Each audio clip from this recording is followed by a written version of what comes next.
Hello दोस्तों, स्वागत है आप सभी का एक बार फिर से आपके अपने यूट्यूब चैनल स्टडी प्लेटफॉर्म पे। दोस्तों, आज का जो वीडियो है काफ़ी इम्पोर्टेंट रहेगा BA BSc BCom third semester के उन सभी स्टूडेंट्स के लिए जिनके पास क्वेश्चन पेपर ये विषय रहेगा मानवीय मूल्य और पर्यावरण अध्ययन। देखो, ये बीए बीएससी बीकॉम तीनों ही सब्जेक्ट के लिए कॉमन रहेगा और सभी यूनिवर्सिटी में एमसीक्यू टाइप का ये क्वेश्चन पेपर रहेगा।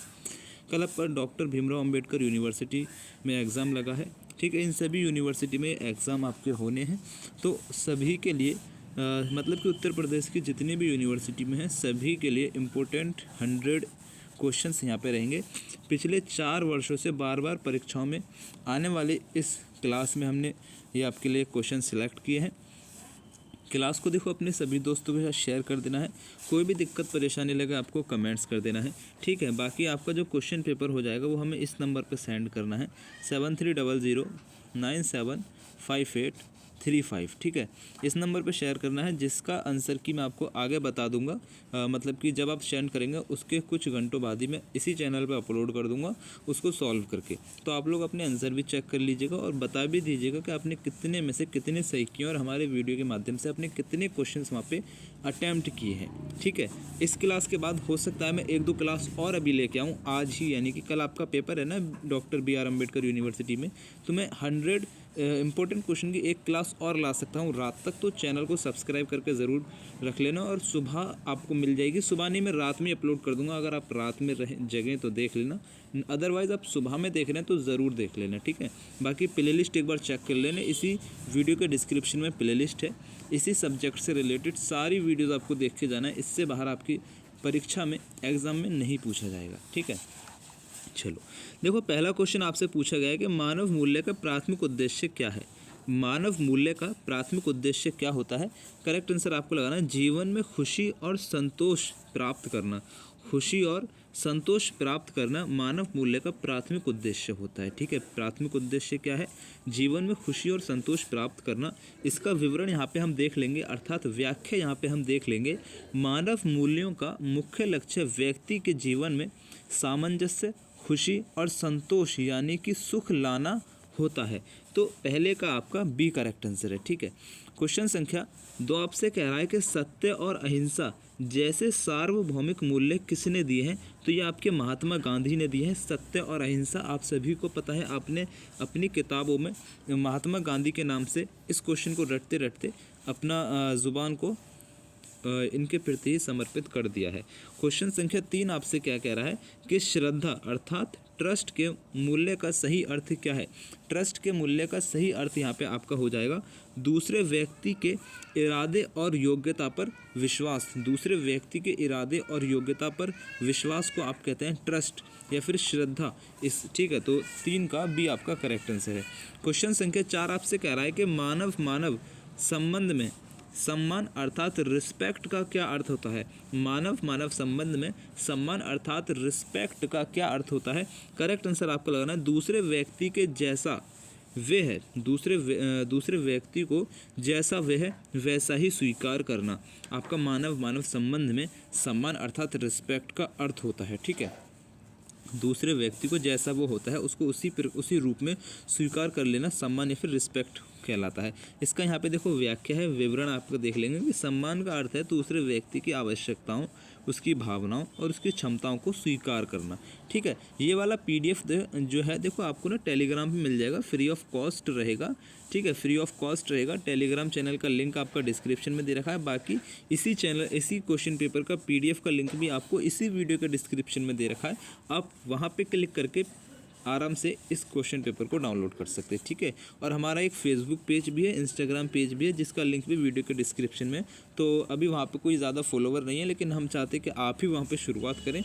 तो प्लीज़ लिंक पे क्लिक करके हमें बाकी प्लेटफॉर्म पे भी फॉलो कर लीजिएगा, सपोर्ट कीजिए। आपके सपोर्ट की भी ज़रूरत है, क्योंकि हमें आपकी ज़रूरत है और आपको हमें हमारी ज़रूरत है। बस यही बात आपसे कहना चाहूँगा, ठीक है। तो चैनल को लाइक शेयर सब्सक्राइब कर दीजिएगा। क्वेश्चन संख्या 5 आपसे कह रहा है कि जीवन के 4 स्तर 4 लेवल ऑफ लिविंग क्या है जिनके साथ मानव मूल्यों का सामंजस्य आवश्यक है? जीवन के 4 स्तर क्या हैं जिनके साथ मानव मूल्यों का सामंजस्य क्या हो जाएगा? आवश्यक हो जाएगा। क्वेश्चन नंबर 5 का राइट आंसर आपको लगाना है व्यक्ति, परिवार, समाज विश्वास या फिर प्रकृति। ये जो है जीवन के 4 स्तर होते हैं जिनका साथ मानव मूल्यों का सामंजस्य ज़रूरी होता है। ठीक है, तो व्यक्ति, परिवार, समाज, विश्वास या फिर प्रकृति, भी आपका करेक्ट आंसर है। क्वेश्चन संख्या 6 आपसे क्या कह रहा है कि व्यवहार में करुणा को किस प्रकार व्यक्त किया जाता है। व्यवहार में जो करुणा होती है, करुणा जो होती है उसको व्यवहार में किस प्रकार से व्यक्त किया जाता है। राइट आंसर आपको लगाना दूसरों के दुखों को दूर करने की इच्छा और क्रिया के ज़रिए जो है व्यवहार में करुणा को दर्शाया जाता है, व्यक्त किया जाता है। बी आपका यहाँ पे करेक्ट आंसर है। क्वेश्चन संख्या 7 आपसे कह रहा है कि पारिवारिक मूल्यों में किसे सबसे महत्वपूर्ण माना जाता है। पारिवारिक मूल्यों में किसे सबसे महत्वपूर्ण माना जाता है, तो आपसी विश्वास को माना जाता है, श्रद्धा को माना जाता है। सी आपका करेक्ट आंसर है। क्वेश्चन संख्या 8 आपसे कह रहा है कि मानव मूल्य और कौशल अर्थात स्किल के बीच मुख्य अंतर क्या है। करेक्ट आंसर आपको लगाना मूल्य आचरण को दर्शाते हैं, जबकि कौशल जो होते हैं वो आपके कार्य क्षमता को दर्शाते हैं। मूल्य क्या होते हैं, वो आपके आचरण को दर्शाते हैं, और जबकि जो कौशल होता है, जो आपकी स्किल होती है, वो आपकी कार्य क्षमता को दर्शाती है कि आप किस किस काम को करने में सक्षम हैं। ठीक है, इस तरीके से यहाँ पे सी आपका करेक्ट आंसर हो जाएगा। इसका यहाँ पे विवरण या अर्थात व्याख्या देख लेंगे कि मूल्य आंतरिक इच्छा शक्ति और आचरण से संबंधित है, जबकि कौशल बाहरी कार्यों को कुशलता से करने की क्षमता है। देखो यहाँ पे इसको ध्यान से एक बार सुकून से पढ़ेंगे।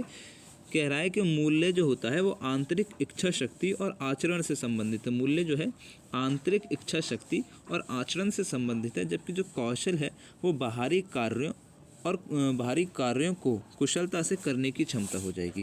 क्वेश्चन संख्या 9 आपसे क्या कह रहा है। प्रश्न संख्या 9 आपसे कह रहा है कि सही समझ, राइट अंडरस्टैंडिंग का क्या अर्थ होता है। राइट अंडरस्टैंडिंग का अर्थ होता है कि अस्तित्व और अपने को समग्र रूप से समझना। अस्तित्व और अपने को समग्र रूप से समझना सही समझ, राइट अंडरस्टैंडिंग कहलाता है। ठीक है, अस्तित्व और अपने को, किसको, अपने को समग्र रूप से, सेल्फ, खुद को समग्र रूप से पूरी तरीके से समझना सही समझ कहलाता है।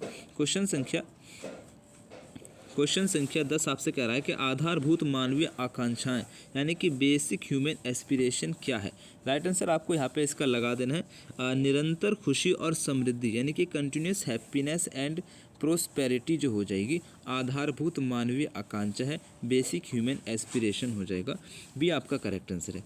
क्वेश्चन संख्या 11 है। प्रश्न संख्या 11 आपसे कह रहा है कि नैतिकता अर्थात एथिक्स का संबंध किससे है। तो एथिक्स का संबंध होता है कला और संस्कृति से। ठीक है, 11 का आपका बी करेक्ट आंसर है। कला संस्कृति यहाँ पे नहीं होगा, सही और गलत आचरण के सिद्धांतों से हो जाएगा। ठीक है, नैतिकता का संबंध जो होता है, हाँ, नैतिकता का मतलब है कि आपके अंदर जब नैतिक विकास होता है, अर्थात आपको सही को सही और गलत को गलत कहने की जो क्षमता विकसित होती है उसी को नैतिकता कहते हैं। ठीक है, तो सही और गलत आचरण के सिद्धांतों से इसका संबंध यहाँ पे हो जाएगा, बी करेक्ट आंसर हो जाएगा। ठीक है, क्वेश्चन संख्या 12 आपसे कह रहा है कि पर्यावरण अध्ययन का मुख्य उद्देश्य क्या है, अर्थात एनवायरमेंटल स्टडीज़ का मुख्य उद्देश्य क्या होता है। तो राइट आंसर आपको लगाना है पर्यावरण और मानव के बीच परस्पर क्रिया को समझना। बी आपका करेक्ट आंसर है, इसका उद्देश्य होता है। अच्छा देखो, मैं हर अपने वीडियो में आपको ट्रिक भी बता के चलता हूँ, क्योंकि ट्रिक से भी आप काफ़ी क्वेश्चन एग्जाम में सॉल्व कर सकते हैं, तो वो भी समझ के चलिए। आपको देखो ट्रिक का कैसे यूज़ करना है। जैसे कि कोई क्वेश्चन दे रखा है ना आपसे, हर एक क्वेश्चन के 4 ऑप्शन आपको दे रखे हैं और हर एक ऑप्शन की अपनी एक विशेषता है। जैसे कि इस वाले ऑप्शन में बी करेक्ट आंसर है, तो बी तो है, क्यों है, क्योंकि ये सही यहाँ पे दे रखा है। लेकिन एक एक्सपीरियंस है, एक ट्रिक के हिसाब से आपको मैं बता रहा हूँ, बीच में जो आपको और नज़र आ रहा है ना, तो और देखो इन तीनों ऑप्शन में आपको और नज़र नहीं आ रहा है बी के अलावा, तो बी जो है ना ज़्यादा चांस रखता है अपने आप में सही होने के। ये मेरी एक ऐसा एक्सपीरियंस है, मेरा अनुभव है। ठीक है, बस इतना ही समझो, बाकी आप जब क्वेश्चन में लगातार कराता जाऊँगा वहाँ पे आप समझते जाएंगे कि हाँ मैं क्या बोलना चाह रहा हूँ। ठीक है, क्वेश्चन संख्या 13 आपसे कह रहा है कि पारिस्थितिकी तंत्र अर्थात इकोसिस्टम में ऊर्जा का मुख्य स्रोत क्या है। करेक्ट आंसर आपको यहाँ पे इसका लगाना है सूर्य हो जाएगा। ठीक है, पारिस्थितिकी तंत्र अर्थात इकोसिस्टम में ऊर्जा का जो मुख्य स्रोत हो जाएगा वो आपका सूर्य हो जाएगा। सी आपका यहाँ पे करेक्ट आंसर है। यहाँ पे इसका व्याख्या जो है वो आप एक बार पढ़ लेंगे कि सूर्य का प्रकाश पृथ्वी पर अधिकांश पारिस्थितिकी तंत्रों में ऊर्जा का प्राथमिक स्रोत होता है। प्रकाश संश्लेषण के माध्यम से ये होता है। ठीक है। क्वेश्चन संख्या 14 आपसे क्या कह रहा है कि जैव विविधता अर्थात बायोडाइवर्सिटी का सबसे महत्वपूर्ण लाभ क्या है। बायोडाइवर्सिटी अर्थात जैव विविधता का सबसे महत्वपूर्ण जो लाभ यहाँ पे रहेगा वो हो जाएगा कि पारिस्थितिकी तंत्र की स्थिरता बनाए रखना। बी आपका करेक्ट आंसर हो जाएगा। क्वेश्चन संख्या 15 है, वेरी मोस्ट इंपॉर्टेंट क्वेश्चन। 1936 में भारत में 1936 में स्थापित पहला राष्ट्रीय उद्यान कौन सा है। पहला राष्ट्रीय उद्यान कौन सा है, क्वेश्चन डायरेक्ट पूछा जाएगा। 15 नंबर को याद रख लेना। राइट आंसर आपको लगा देना जिम कैबोट राष्ट्रीय उद्यान हो जाएगा। ठीक है, जिम कोबेट राष्ट्रीय उद्यान बी आपका करेक्ट आंसर है। इसका यहाँ पे देखो थोड़ा क्या कहते हैं विवरण भी एक बार देख लेंगे कि जिम कोबेट राष्ट्रीय उद्यान मूल नाम हो जाएगा इसका हैली नेशनल पार्क। क्या है, हैली नेशनल पार्क के नाम से भी आपसे पूछ सकता है। भारत का सबसे पुराना जो है राष्ट्रीय उद्यान रहेगा, मतलब क्वेश्चन ऐसा ही पूछ सकता है ना कि भारत का सबसे पुराना राष्ट्रीय उद्यान क्या है। तो आपसे पूछ सकता है कि ऑप्शन में दे सकता है ना कि जिम कैबोट राष्ट्रीय उद्यान, या फिर आपको देख सकता है कि हैली नेशनल पार्क। तो आपको यहाँ पे टिक कर देना है जो भी जिस भी ऑप्शन में आपको दिया रहेगा। क्वेश्चन संख्या 16 आपसे कह रहा है कि वे पौधे जो मध्यम जल आपूर्ति वाले स्थान पर उगते हैं क्या कहलाते हैं। वे पौधे जो मध्यम जल आपूर्ति वाले स्थान पर उगते हैं वो क्या कहलाते हैं। करेक्ट आंसर आपको लगाना है इसका यहाँ पे सामने लिख दो। करेक्ट आंसर आपको लगा देना है मेसोफाइट्स। ठीक है, मेसोफाइट्स भी आपका करेक्ट आंसर हो जाएगा। देखो इसमें ये जो आपके चारों ऑप्शन आपको यहाँ पे मैंने दिए हैं ना, कौन सा, हाइड्रोसफाइट, मेसोफाइट्स, ज़ेरोफाइट और हेलोफाइट, इन चारों ऑप्शंस का यहाँ पे डिस्क्रिप्शन मैंने आपको दे रखा है। बहुत सरल भाषा में है, इसको आप खुद से पढ़ लेंगे PDF में से। ठीक है, आप यहाँ से भी रोक के इसको पढ़ सकते हैं। इंपॉर्टेंट पॉइंट्स हैं यहाँ पे। ठीक है, 100 क्वेश्चंस का वीडियो है, बहुत ज़्यादा वीडियोस नहीं लंबा नहीं करना है। बाकी आप देखो आसान भाषा में लिखा है, आप पढ़ सकते हैं, इतना मुझे पता है, इसीलिए PDF मैंने आपको दे दिया है। क्वेश्चन संख्या 17 आपसे कह रहा है कि प्राकृतिक संसाधनों का संरक्षण क्यों आवश्यक है। प्राकृतिक संसाधनों का संरक्षण आवश्यक है क्योंकि भविष्य की पीढ़ियों के लिए उपलब्धता सुनिश्चित करने हेतु। बी आपका यहाँ पे करेक्ट आंसर है, इंपॉर्टेंट है। क्वेश्चन संख्या 18 आपसे कह रहा है कि ओजोन परत यानी कि ओजोन जो लेयर है उसका मुख्य कार्य क्या होता है। करेक्ट आंसर आपको यहाँ पे इसका लगाना है पराबैंगनी की जो विकिरण है उनको अवशोषित करना। इसका यहाँ पे आपको विवरण देख लेना है कि ओजोन परत सूर्य से आने वाली हानिकारक पराबैंगनी किरणों को अवशोषित करके पृथ्वी पर जीवन की रक्षा करती है। ठीक है, बी आपका यहाँ पे करेक्ट आंसर हो जाएगा। इंपॉर्टेंट है क्वेश्चन संख्या 18। इसका यहाँ पे हाँ ये मैंने करा दिया। क्वेश्चन संख्या 19 है कि निम्नलिखित में से कौन सा एक गैर नवीकरण ऊर्जा स्रोत है। गैर नवीकरण ऊर्जा स्रोत यहाँ पे क्या रहेगा, यानी कि वो ऊर्जा स्रोत जो एक टाइम पे ख़त्म हो जाएगा, इस तरीके से यहाँ पे बात कर रहे हैं। तो पवन ऊर्जा, जल विद्युत और सौर ऊर्जा, तो कोयला आपका यहाँ पे करेक्ट आंसर हो जाएगा जो कि एक टाइम पे ख़त्म हो जाएगा। इसका यहाँ पे व्याख्या देख लेंगे, विवरण देख लेंगे कि कोयला जीवाश्म ईंधन है जिसका भंडार सीमित है और एक बार उपयोग करने के बाद समाप्त हो जाता है।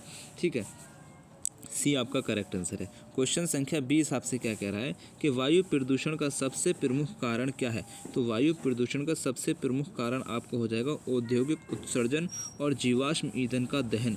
ठीक है, बी आपका करेक्ट आंसर है। और मैंने अभी आपको एक ट्रिक बताई थी, आप और के माध्यम से भी यहाँ पे देख सकते हैं। बाकी 3 ऑप्शन की ट्रिक और है।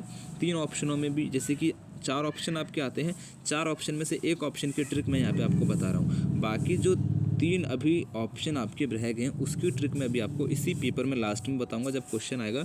नहीं आएगा तो एक ही क्वेश्चन में लास्ट में आपको समझा दूंगा किस तरीके से पूछा जा सकता है। क्वेश्चन संख्या 21 आपसे कह रहा है कि वन संरक्षण अधिनियम किस वर्ष लागू किया गया।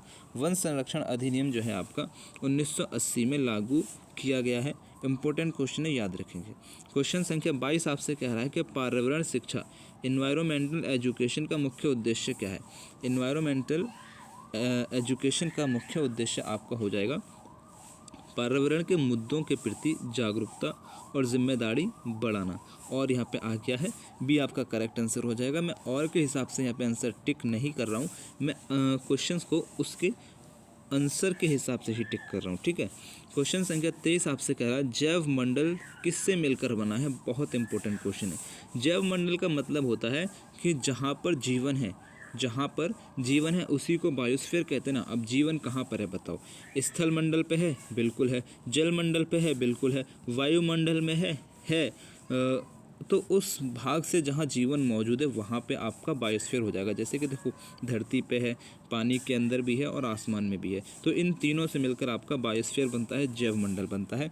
यहाँ पे आप इसका विवरण अर्थात व्याख्या पढ़ लेंगे कि जैव मंडल पृथ्वी का वह संकीर्ण क्षेत्र है जहाँ जीवन के 3 घटक भूमि, जल और वायु मिलते हैं।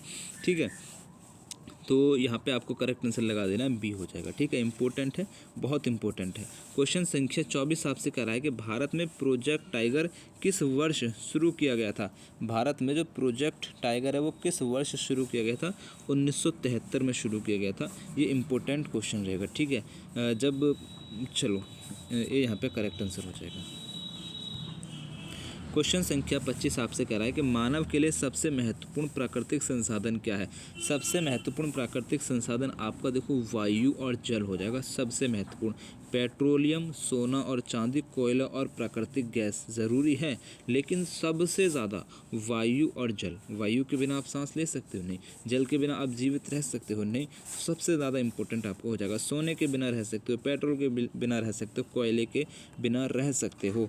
क्वेश्चन संख्या 26 आपसे कह रहा है निम्नलिखित में से कौन सा एक सांस्कृतिक मूल्य है, यानी कि कल्चरल वैल्यू आपका यहाँ पे हो जाएगा। तो कल्चरल वैल्यू सांस्कृतिक, ईमानदारी हो जाएगा क्या? नहीं होगा।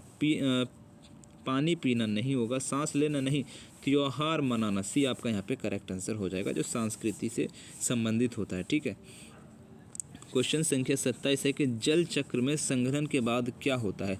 जल चक्र में संघनन के बाद क्या होता है? करेक्ट आंसर आपको लगाना अवक्षेपण होता है। ठीक है, अवक्षेपण होता है, बी करेक्ट आंसर है। यहाँ पे इसके मैंने कुछ पॉइंट्स लिखे हैं। पॉइंट्स क्या हैं? देखो ये रहेंगे, इसको मैं थोड़ा सा पढ़ दे रहा हूँ।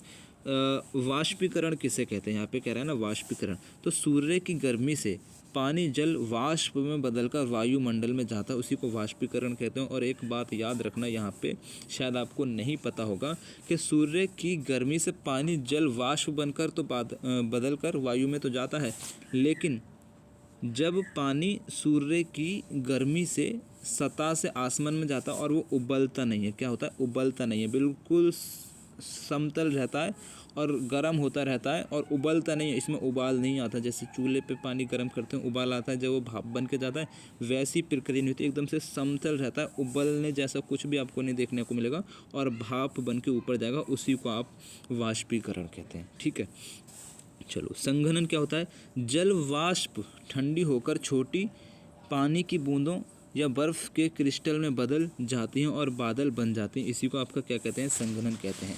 क्या कहते हैं? संघनन कहते हैं। देखो जल वाष्प जो होता है वो ठंडी होकर छोटी पानी की बूंदें बन जाती हैं, इसको संघनन कहते हैं। इसको इस तरीके से समझो, जब आप पानी को गर्म करते हैं, चूल्हे पर गर्म करते हैं, और जब आप उसके ऊपर एक प्लेट रख देते हैं और जब पानी गर्म हो रहा है तो उस प्लेट को जब हटाएंगे तो प्लेट के ऊपर पानी की बूंदें नज़र आएंगी। तो वो क्या है? पहले पानी उबला, फिर वो भाप बना और भाप बन के जब प्लेट पे चिपकने लगा तो वो छोटी छोटी पानी की बूंदें बन गई। इसी तरीके से वो जाके बादल में जमा हो जाता है और क्रिस्टल में बादल बन जाता है। ठीक है, इस तरीके से इसी प्रक्रिया को संघनन कहते हैं। अर्थात चलो इतना ही ठीक है, आई होप आप समझ रहे होंगे। अवक्षेपण किसे कहते हैं? ठीक है, अवक्षेपण कहते हैं कि जब बादल में पानी की बूंदें या बर्फ़ के क्रिस्टल भारी हो जाते हैं। बादल में पानी की बूंदें या फिर बर्फ़ के जो क्रिस्टल होते हैं वो भारी हो जाते हैं, तो वे वर्षा, बर्फ़, ओले या फिर हिमपात के रूप में पृथ्वी की सतह पर वापस गिरते हैं। इसी को कहते हैं अवक्षेपण कहते हैं। समझ गए? ठीक है, यहाँ पे कुछ पॉइंट्स और दे रखे हैं मैंने। वाष्पीकरण, अंतःस्पंदन और उत्सर्जन, जो इसी से संबंधित है।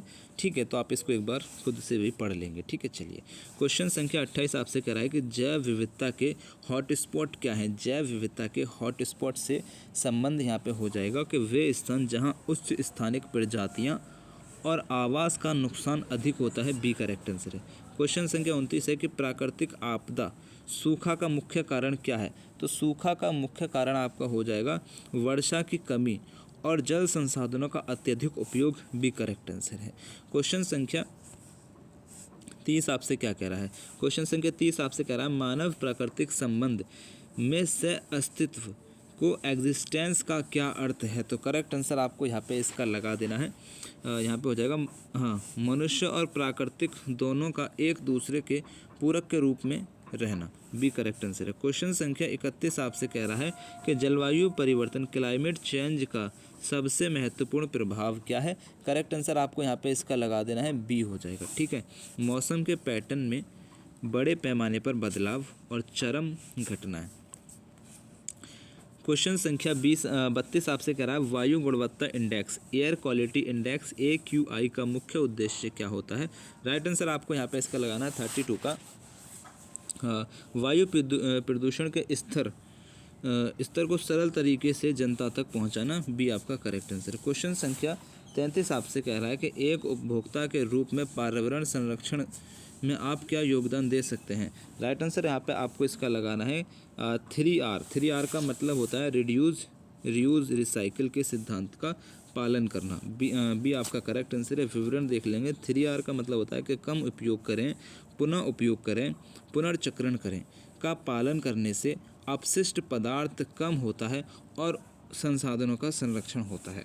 ठीक है, अपशिष्ट पदार्थ से मतलब हो जाएगा यहाँ पे वेस्ट पदार्थ जो होते हैं, वेस्ट पदार्थों का जो उपयोग होता है वो बार बार होने लगता है। ठीक है, ये कहना यहाँ पे चाह रहे हैं। क्वेश्चन संख्या 34 आपसे कह रहा है निम्नलिखित में से कौन सा पौधा ओजोन के संकेत के रूप में सहायता करता है। तो यहाँ पे राइट आंसर आपको लगाना टमाटर, तंबाकू और तरबूज के जो पौधे होते हैं वो ओजोन के संकेत के रूप में सहायता करते हैं। क्वेश्चन संख्या 35 आपसे कह रहा है कि एक हरे वृक्ष को काटते हुए देखने पर आपकी पहली जिम्मेदारी क्या होगी। वन अधिकारी को सूचित करना और व्यक्ति को रोकने का प्रयास करना, बी आपका यहाँ पे करेक्ट आंसर हो जाएगा। क्वेश्चन संख्या 36 आपसे क्या कह रहा है आत्म अन्वेषण सेल्फ एक्सप्लोरेशन का महत्व क्या होता है। करेक्ट आंसर यहाँ पे आपको इसका लगा देना है अपनी मूलभूत आकांक्षाओं और सही समझ को जानने के लिए, बी आपका यहाँ पे करेक्ट आंसर हो जाएगा। क्वेश्चन संख्या 37 आपसे कह रहा है कि प्राकृतिक परिस्थितिकी तंत्र का एक उदाहरण क्या है। करेक्ट आंसर यहाँ पे आपको इसका लगा देना है वन हो जाएगा, यानी कि फॉरेस्ट हो जाएगा। प्राकृतिक परिस्थितिकी तंत्र का एक उदाहरण आपको हो जाएगा वन या फिर फॉरेस्ट, सी आपका यहाँ पे करेक्ट आंसर है।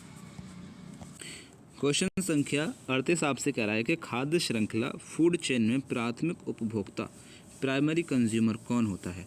कौन होता है भाई, आप सभी ये सब बचपन से पढ़ते आ रहे हैं फूड चेन के बारे में, तो यहाँ पे बताने का क्या कहते हैं प्रयास करेंगे। तो शाकाहारी जो होते हैं वो फूड चेन के प्राथमिक उपभोक्ता होते हैं। आपको जो है यहाँ पे बी करेक्ट आंसर है। क्वेश्चन संख्या 39 आपसे कह रहा है कार्बन क्रेडिट की अवधारणा किस मुद्दे से संबंधित है। कार्बन क्रेडिट की अवधारणा जो है किस से संबंधित हो जाएगी। करेक्ट आंसर आपको लगाना है ग्रीन हाउस गैसों के उत्सर्जन से संबंधित हो जाएगी। हाँ बिल्कुल करेक्ट आंसर है। कार्बन क्रेडिट की अवधारणा किस मुद्दे से संबंधित है, ग्रीन हाउस गैसों के उत्सर्जन से संबंधित है, बी आपका करेक्ट आंसर है। क्वेश्चन संख्या 40 है कि निम्नलिखित में से कौन सी ग्रीन हाउस गैस नहीं है। तो निम्नलिखित में से कौन सी ग्रीन हाउस गैस नहीं है। तो राइट आंसर आपको लेना नाइट्रोजन जो हो जाएगा। ठीक है, ग्रीन गैस हाउस नहीं है। नाइट्रोजन वायुमंडल का सबसे बड़ा घटक है, लेकिन ये ग्रीन गैस हाउस नहीं है। सबसे बड़ा घटक का मतलब है ये जो हमारा वायुमंडल है उसमें लगभग 78% मौजूद है। ठीक है, बाकी जो आपकी हो जाएंगी कार्बन डाइऑक्साइड, मीथेन और आपकी जल वाष्प, ये सभी आपकी जो है ग्रीन गैस हाउस हो जाएंगी। क्वेश्चन संख्या 41 है मानव मूल्यों को विकसित करने का सबसे प्रभावी तरीका क्या है। मानव मूल्यों को विकसित करने का सबसे प्रभावी तरीका होता है उदाहरण प्रस्तुत करना और अभ्यास करना। क्वेश्चन संख्या 42 है जैविक समुदाय बायोटिक कम्युनिटी का क्या अर्थ होता है। राइट आंसर आपको लगाना एक क्षेत्र में रहने वाले सभी जीव, पौधे, जंतु और सूक्ष्म जीव जो हैं आपके जैविक समुदाय कहलाते हैं, बी आपका करेक्ट आंसर है। क्वेश्चन संख्या 43 आपसे क्या कह रहा है निम्नलिखित में से कौन सा प्रदूषण भूजल को सबसे अधिक प्रभावित करता है, ग्राउंड वाटर को सबसे अधिक प्रभावित करता है। करेक्ट आंसर आपको यहाँ पे इसका लगाना है 43 का कीटनाशकों और उर्वरकों का रिसाव जो है हो जाएगा। ठीक है, क्वेश्चन संख्या 44 आपसे क्या कह रहा है कि जैव विविधता के लिए सबसे बड़ा खतरा क्या है। तो जैव विविधता के लिए सबसे बड़ा खतरा होता है आवास का विनाश, बी आपका यहाँ पे करेक्ट आंसर हो जाएगा। क्वेश्चन संख्या 45 आपसे कह रहा है कि अंतर्राष्ट्रीय योग दिवस इंटरनेशनल योगा डे को सार्वभौमिक मूल्य के रूप में क्यों मनाया जाता है। अच्छा, अंतर्राष्ट्रीय योग दिवस को इंटरनेशनल योगा डे को सार्वभौमिक मूल्य के रूप में क्यों मनाया जाता है। क्वेश्चन आपसे सिंपल सा ये कह रहा है। क्वेश्चन संख्या 45 का राइट आंसर आपको लगा देना है कि मानसिक और शारीरिक स्वास्थ्य तथा आत्मनियंत्रण को बढ़ावा देने के लिए इस डे को आपका जो है सार्वभौमिक मूल्य के रूप में मनाया जाता है। बी करेक्ट आंसर है। क्वेश्चन संख्या 46 आपसे कह रहा है किसी पारिस्थितिकी तंत्र में ऊर्जा का प्रवाह कैसा होता है। करेक्ट आंसर आपको लगाना है एक दिशीय होता है।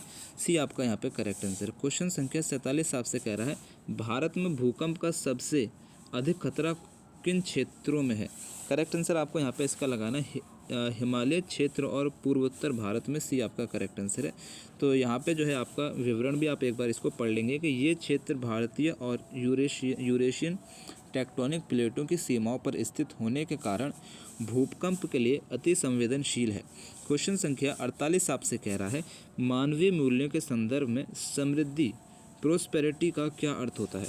करेक्ट आंसर आपको यहाँ पे इसका लगाना है आवश्यक वस्तुओं से अधिक की भावना रखना। बी करेक्ट आंसर है। इसका यहाँ पे आप व्याख्या पढ़ लेंगे कि समृद्धि का अर्थ है अपनी भौतिक आवश्यकताओं को पहचानना, ये महसूस करना कि आपके पास उससे अधिक उपलब्ध है। क्वेश्चन संख्या 49 आपसे कह रहा है कि जल प्रदूषण का मुख्य कारण क्या है। जल प्रदूषण का मुख्य कारण होता है कि घरों और उद्योगों से निकलने वाला अपशिष्ट जल सीवेज हो जाएगा। बी करेक्ट आंसर है। क्वेश्चन संख्या 50 आपसे कह रहा है कि पारिस्थितिकी तंत्र में अपघटक की क्या भूमिका है।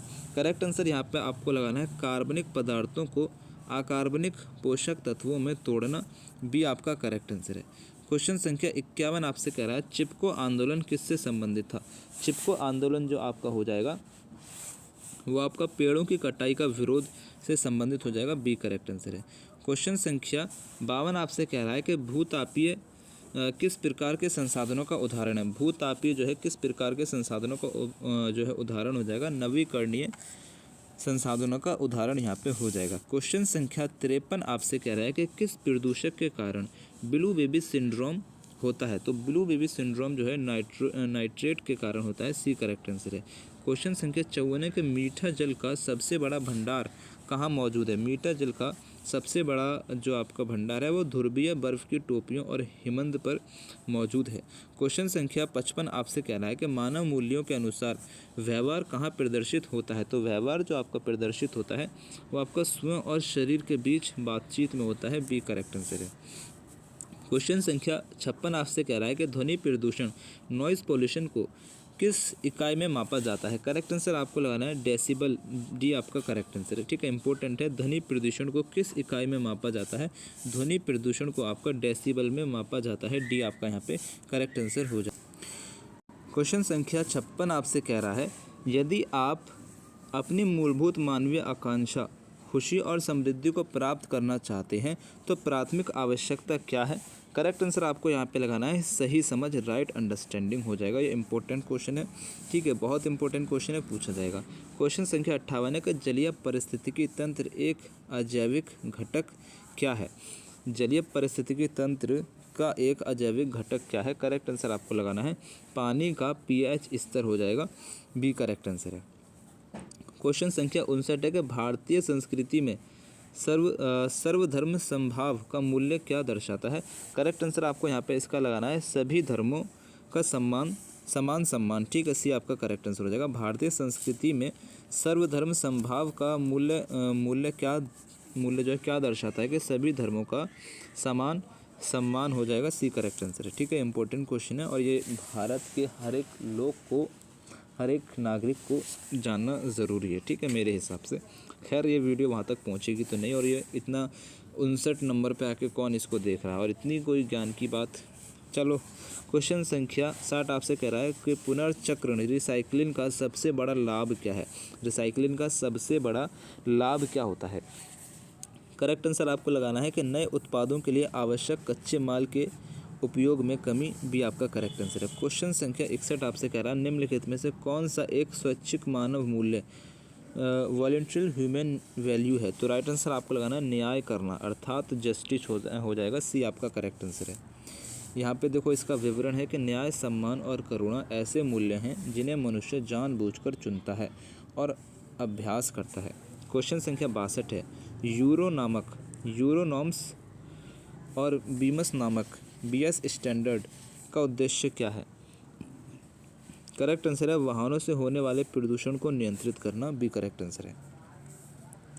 क्वेश्चन संख्या 63 है, पारिस्थितिकी तंत्र में अपघटन डिकम्पोजिशन का कार्य कौन करता है? पारिस्थितिकी तंत्र में डिकम्पोजिशन का कार्य अर्थात अपघटन का कार्य कौन करता है? कवक, जिसे हम फंगी कहते हैं, और बैक्टीरिया करते हैं, ये यहाँ पे करेक्ट आंसर हो जाएगा। ठीक है। क्वेश्चन संख्या 64 आपसे कह रहा है, अंतर्राष्ट्रीय और गठबंधन का मुख्यालय कहाँ स्थित है? अंतर्राष्ट्रीय सौर गठबंधन, अच्छा अंतर्राष्ट्रीय सौर गठबंधन इंटरनेशनल सोलर अलायंस ISA का मुख्यालय कहाँ पर स्थित है? बहुत इंपॉर्टेंट क्वेश्चन यहाँ पे ये नज़र आ रहा है, तो गुरुग्राम भारत में हो जाएगा, सी करेक्ट आंसर है। क्वेश्चन संख्या 65 है, आत्मनियमन के मूल्य का क्या अर्थ है? सेल्फ रेगुलेशन के मूल्य का क्या अर्थ होता है? करेक्ट आंसर आपको यहाँ पे इसका लगाना है अपने विचारों, भावनाओं और इच्छाओं को नियंत्रित करना आत्मनियमन कहलाता है। क्वेश्चन संख्या 66 आपसे कह रहा है कि जल क्रांति अभियान किससे संबंधित है? जल क्रांति अभियान जो है जल संरक्षण और प्रबंधन से संबंधित हो जाएगा, सी करेक्ट आंसर है। क्वेश्चन संख्या 66 आपसे क्या कह रहा है? एक सेकेंड,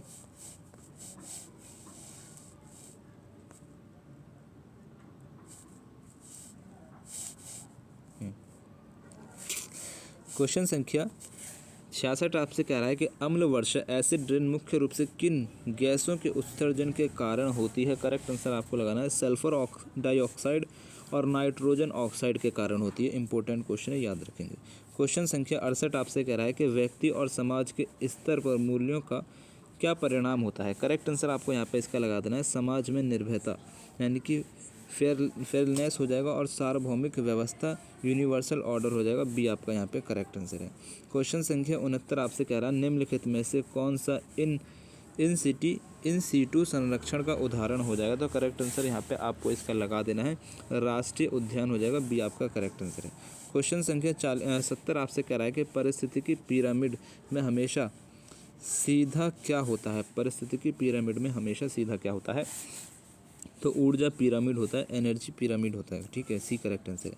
क्वेश्चन संख्या 71 आपसे कह रहा है, यदि मानव मूल्यों को प्राथमिकता दी जाए तो भौतिकवाद पर क्या प्रभाव पड़ेगा? करेक्ट आंसर आपको यहाँ पे इसका लगाना है भौतिकवाद केवल आवश्यकता की पूर्ति तक सीमित रहेगा, बी आपका करेक्ट आंसर है।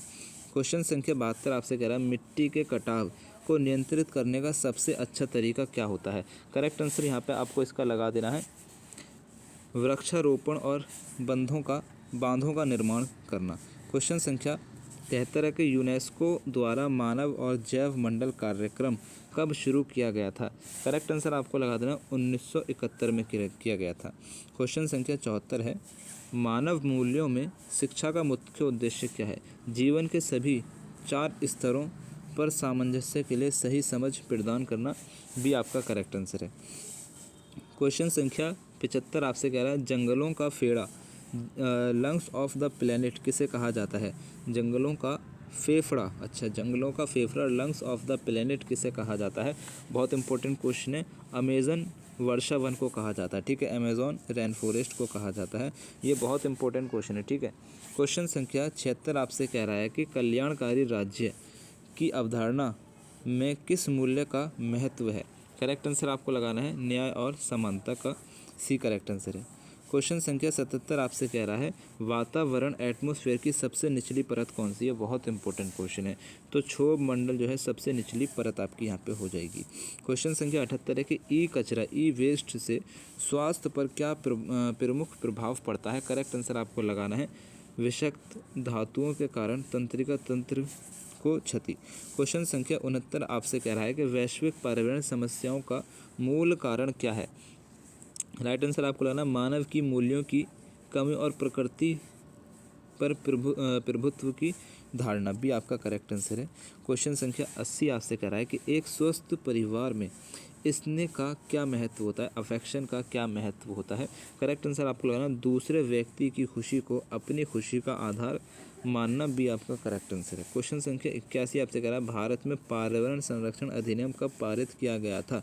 करेक्ट आंसर आपको यहाँ पे इसका लगाना 1986 में, सी आपका करेक्ट आंसर है। क्वेश्चन संख्या 82 आपसे कह रहा है कि खाद्य श्रृंखला में 10% का नियम किसने दिया था। 10% का नियम जो है आपका रेमंड लिडमैन ने दिया था, बी आपका करेक्ट आंसर है। क्वेश्चन संख्या 83 आपसे कह रहा है कि नैतिक व्यवहार किस पर आधारित होना चाहिए। नैतिक व्यवहार जो है आपका सही समझ और सार्वभौमिक मानवीय मूल्यों पर आधारित होना चाहिए। क्वेश्चन संख्या 84 आपसे कह रहा है कि स्वच्छ भारत अभियान का प्राथमिक लक्ष्य क्या है। करेक्ट आंसर आपको लगाना है खुले में शौच मुक्त भारत बनाना और ठोस अपशिष्ट प्रबंधन, बी करेक्ट आंसर है। क्वेश्चन संख्या 85 है प्राथमिक उत्पादक क्या होता है। तो प्राइमरी प्रोड्यूसर आपका जो होता है वो पौधे हो जाएंगे, बी आपका यहाँ पे करेक्ट आंसर है क्वेश्चन नंबर 85 का। क्वेश्चन संख्या 86 है कि सतत विकास सस्टेनेबल डेवलपमेंट का प्रमुख सिद्धांत क्या है। करेक्ट आंसर आपको लगाना वर्तमान की ज़रूरतों को भावी पीढ़ी से समझौता किए बिना पूरा करना, आपका जो हो जाएगा सतत विकास कहलाता है। क्वेश्चन संख्या 87 है कि जैव विविधता के नुकसान के कारण कौन सी सेवाएं प्रभावित होती हैं। करेक्ट आंसर आपको लगाना है पारिस्थितिकी तंत्र सेवाएं, जैसे कि परागण जल शुद्धिकरण, भी आपका करेक्ट आंसर है। क्वेश्चन संख्या 8 है कि यदि किसी व्यक्ति में समर्पण का मूल्य है तो वह क्या करेगा। करेक्ट आंसर आपको लगाना है अपने लक्ष्यों और दूसरों के प्रति अपनी जिम्मेदारियों को पूरा करेगा, बी करेक्ट आंसर है। क्वेश्चन संख्या 89 आपसे यहाँ पे कह रहा है एक परिस्थितिकी पदचिन्ह क्या मापता है। करेक्ट आंसर आपको लगाना है मानव मांग की तुलना में पृथ्वी की जीवोत्पादन क्षमता को नापता है, सी आपका यहाँ पे करेक्ट आंसर हो जाएगा। क्वेश्चन संख्या 90 आपसे कह रहा है कि जैव चिकित्सा अपशिष्ट प्रबंधन नियम किससे संबंधित है। करेक्ट आंसर लगा देना यहाँ पे इसका अस्पतालों और स्वास्थ्य देखभाल सुविधाओं से निकलने वाले कचरे का निपटान से, ये यहाँ पे करेक्ट आंसर है। क्वेश्चन संख्या 51 आपसे यहाँ पे कह रहा है कि भारत में स्वतंत्रता के मूल्यों को किस मौलिक अधिकार में शामिल किया गया है। स्वतंत्रता के अधिकार में शामिल किया गया है, ठीक है, तो अनुच्छेद 19 हो जाएगा, बी आपका यहाँ पे करेक्ट आंसर है। क्वेश्चन संख्या 92 है कि ग्रीन गैसों के उत्सर्जन को कम करने के लिए कौन सा अंतर्राष्ट्रीय समझौता किया गया है। ये इंपॉर्टेंट क्वेश्चन रहेगा सभी के लिए। राइट आंसर आपको लगाना है यहाँ पे इसका 92 का करेक्ट आंसर आपको लगाना है क्योटो प्रोटोकॉल या फिर पेरिस समझौता किया गया है, सी करेक्ट आंसर है। क्वेश्चन संख्या 93 है कि जब नदी में घुलित ऑक्सीजन का स्तर कम हो जाता है तो इसका क्या अर्थ है। करेक्ट आंसर लगा देना आपको नदी में प्रदूषण का स्तर बढ़ गया है, ठीक है। जब नदी में घुलित ऑक्सीजन का स्तर कम हो जाता है तो मतलब होता है कि नदी में प्रदूषण जो है बढ़ गया है। क्वेश्चन संख्या 94 आपसे कह रहा है कि विवेक मानव मूल्य का क्या अर्थ होता है। विवेक मानव मूल्य का क्या अर्थ होता है, सही समझ के आधार पर अपने आंतरिक मार्गदर्शन का उपयोग करना। क्वेश्चन संख्या 95 आपसे कह रहा है कि आदर्श वाक्य मोटो कम उपभोग पुनः उपयोग हो जाएगा पुनर्चक्र, रिड्यूस रीयूज और रिसाइकिल किससे संबंधित है। ये बहुत इंपॉर्टेंट क्वेश्चन आया आपका क्वेश्चन नंबर 85 में, अपशिष्ट प्रबंधन से हो जाएगा, ठीक है, सी करेक्ट आंसर है।